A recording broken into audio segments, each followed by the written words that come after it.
Welcome back to Elementary Unlocked. Today we're going to talk about addition. We're going to take it through 3 different steps. We're going to look at your basic. This is kindergarten, first grade. We're going to look at first into second, and then we're going to look at second into third. In third, they go up to 10,000, technically 9,999 in Georgia, but this is where they start. This is what they should be able to do. So a couple of things. One, you could look at this and know that 9 plus 7 is 16. But what if you don't? One thing you can do is take this 7 and know that this is like a 1 and a 6. And if you put that 9 and that 1 together, that's a 10. Plus the 6, which is 16. You can draw them out.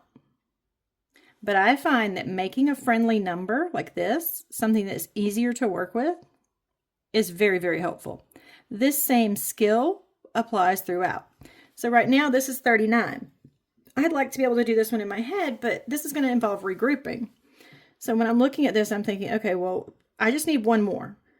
I just need one more over here. So 1 plus 26 is 27. So I'm thinking about these and I'm going, okay, well, that's just 40 plus 26. Now I can look at this and I can say that is 66 because the 1s are a 0 and a 6.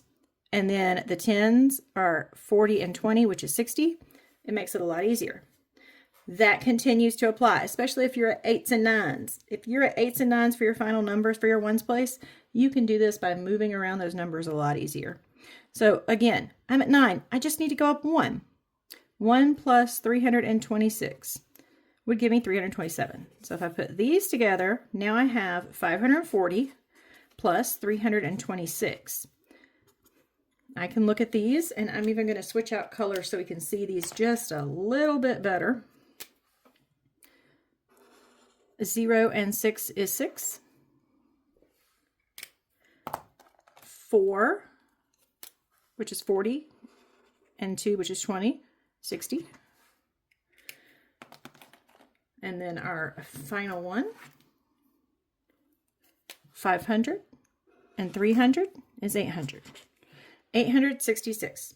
So this is a strategy that we don't refer to a lot in the classroom. This is something that anybody can do. It's friendly numbers. That's one way of looking at it.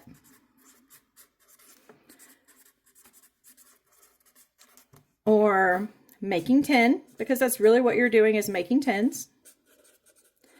Just so you can get close to something that is going to be helpful. If it's hard to do with the mental math, the math in your brain without using paper, this is your starting point, because once you see this on paper, you can start to do this in your head and it will make your math more fluid and it'll make it faster for you and generally more accurate.